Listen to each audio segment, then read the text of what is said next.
एक ब्राह्मण है आत्मदेव, उनकी पत्नी का नाम है धुंधली महारानी। इतने कुटिल विचार की हैं, दिन रात अधिक गप करने वाली, बहुत भोजन करने वाली, मैले मैले कपड़े धारण करने वाली, ऐसी जो घर की स्त्रियां होती हैं उनके अंदर ये अवगुण है।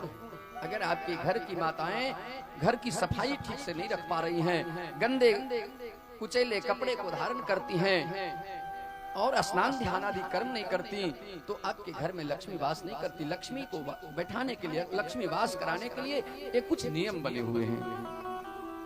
ब्राह्मण आत्मदेव बड़े चिंता में डूबे हुए, क्योंकि उनकी पत्नी मनोनुकूल नहीं है, व्यभिचारिणी है। और संजोग एक और बन गया कि उनकी पत्नी तो कुटिल विचार की थी ही, लेकिन साथ ही साथ एक अवगुण और था, वो संतानहीन थी, बच्चे को जन्म नहीं दे पा रही थी, जिसके चलते पंडित जी और दुखी रहते थे। आत्मदेव बेचारे बड़े दुखी रहने लगे। अरे क्या करूं, गृहस्थाश्रम में एक संतान का न होना बड़ा दुख का कारण बनता है, चलो कोई उपाय करो।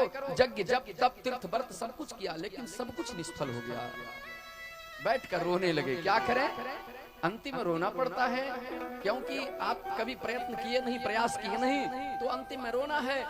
आत्मदेव ब्राह्मण घर से ये जो अशांति रही घर में, पति पत्नी का झगड़ा दिन रात चलता रहा, जिसके चलते घर छोड़कर निकल गए। आगे गए, एक जंगल में एक महात्मा मिल गए। महात्मा ने पूछा, क्यों ब्राह्मण, कथम रोदसी विप्रत्वम काते चिंता बलियसी, क्यों रो रहे हो, कथम रोदसी, क्यों रो रहे हो। ब्राह्मण कुमार से जब पूछा गया, ब्राह्मण आत्मदेव ने कहा एक बेटा नहीं है। अच्छा, बेटे के लिए रो रहे हो। अरे राजा दशरथ को 4 बेटे हुए, लेकिन जब मृत्यु होने लगी, जब मरने लगे, तो 2 बेटे ननिहाल में थे और 2 जंगल में थे। क्या बेटा से सुख मिलता है, छोड़ो बेटा बेटी का चक्कर, भगवान का भजन करो। बोले नहीं महाराज, एक बेटा चाहिए। अब देखिए आत्मदेव ब्राह्मण हठ करने लगे, तो महात्मा ने कहा चलो हस्तरेखा देखो, तुम्हारे ललाट को देखो। ललाट को संत ने देखा, महात्मा ने देखा, तो कहा सुनो ब्राह्मण, 1 जन्म क्या 2 जन्म क्या। बोले 7 जन्मावधि तव पुत्रो नैव च नैव च। 1 जन्म की बात करते हो, 7 जन्म संतान सुख नहीं लिखा है तुम्हारे जीवन में। आत्मदेव ब्राह्मण हट कर दिए। अच्छा महाराज, आप तो बड़े ज्ञानी हो, कोई तो 1 जन्म का बात नहीं बताता, आप तो 7 जन्मों का भविष्य वक्ता हो, भविष्य को बताने वाले हो। बस दोनों को एक बेटा चाहिए महाराज, जैसे भी हो एक बेटा हो जाए।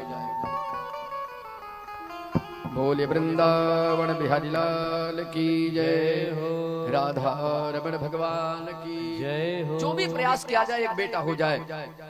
संत ने मना किया, नहीं नहीं, भाग्य में नहीं है तो आप प्रयत्न मत करो, प्रयास मत करो। बोले भाग्य में कैसे नहीं है।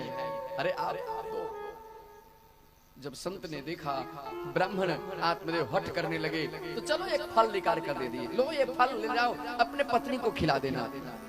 तुम्हारी पत्नी है ना, उस पत्नी को कहना अगर व्रत धारण करे, नियम से धर्म से इस फल को खाएगी, स्नान ध्यान करके, तो एक बेटा होगा, मैं आशीर्वाद देता हूँ, जाओ खिला देना।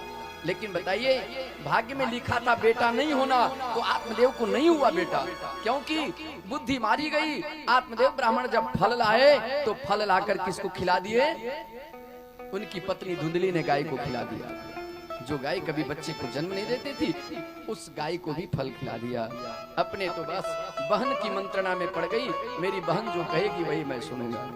बहन ने कहा चिंता मत करो, मैं हूं ना गर्भवती, मैं जो बच्चे को जन्म दूंगी ला के दे देना, तुम अपने पति को ठग दो, पति से झूठ बोल दो। बस ऐसा ही किया गया, और उसी संजोग से पति से छल किया धुंधली ने। कथा बड़ी लंबी है, लेकिन बड़ा सूक्ष्म ढंग से मैं ले जा रहा हूं। आत्मदेव ब्राह्मण से छल किया धुंधली ने, उनके बहन के द्वारा एक पुत्र लाया गया, और जिस गाय को फल खिलाया गया था, इस बच्चे के 3 महीने के बाद उस गैया भी एक बछड़े को जन्म दिया, एक बच्चे को जन्म दिया। सर्वांग सुंदर मनुष्य का स्वरूप था उस बछड़े का, गाय के पेट से जो जन्म लिया था बच्चा। लेकिन दोनों कान जो थे वो पशु के थे, दोनों का नामकरण हुआ। एक का नाम गौकर्ण हुआ, जो गाय के पेट से जन्म लिया था, और जो बहन के मंत्रणा से पुत्र को लाया गया था, उसका नाम धुंधली का बेटा धुंधकारी हुआ। संजोग देखिए, एक ही घर में दोनों रह रहे हैं, एक ही माता पिता के लाड़ प्यार में दोनों का लालन पालन हो रहा है, लेकिन संजोग क्या हुआ? बोले गोकर्णो महाज्ञानी धुंधकारी महाखलह। एक का लाड़ प्यार थोड़ा ज्यादा हो गया। किसका? क्योंकि अपना बेटा है। अपने बेटे को समझकर बहुत ज्यादा लाड़ प्यार करने लगी मैया धुंधली ने, और वो गाय का पेट से जन्म लेने वाला बछड़ा, उसको लाड़ प्यार कम करने लगी। वह ज्ञानी हो गया और ये अनाचारी, अत्याचारी, व्यभिचारी हो गया, कुटिल विचार का हो गया।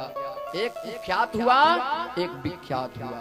विख्यात गौकर्ण जी हो गए, कुख्यात हमारे धुंधकारी जी हो गए। दोनों गौकर्ण घर को त्याग दिए, घर में नहीं रहना। जिस घर में शांति नहीं, सुख नहीं, उस घर में क्या रहना। धुंधली मैया, आत्मदेव ब्राह्मण भी घर त्याग दिए। मैया धुंधली को भी कुछ दिनों के बाद मार दिया गया। अंतिम में धुंधकारी 4 वेश्याओं को ला के रखा था। धुंधकारी को भी 4 वेश्याओं ने में गले दबाकर मार दिया। जब नहीं मरने लगा धुंधकारी, तो जलता हुआ अंगार मुंह में देकर उसका भी प्राणांत कर दिया। धुंधकारी मर गए। ये सभी प्रेत बन गए। एक ने फांसी लगाया, एक ने जहर खाया। इस तरह से दोनों माता और बेटे, दोनों धुंधली और धुंधकारी प्रेत बनकर भटकने लगे। पूछा गया, प्रेतत्व से मुक्ति का साधन बताओ। तो प्रेतत्व से मुक्ति का साधन है श्रीमद्भागवतम शास्त्रम कलौकीरेण भासितम। हे महाराज, श्रीमद् भागवत की कथा जो है इस कलयुग में मानो सूर्य के किरण के समान है, इसलिए श्रीमद् भागवत की कथा सुनो। बोले वृंदावन बिहारी लाल की जय, राधा रमण भगवान की जय हो। इस तरह से श्रीमद् भागवत की कथा सबसे पहले धुंधली और धुंधकारी को सुनाई गई। धुंधली और धुंधकारी सीधे बैकुंठ को चले गए। बोले वृंदावन बिहारी लाल की जय हो।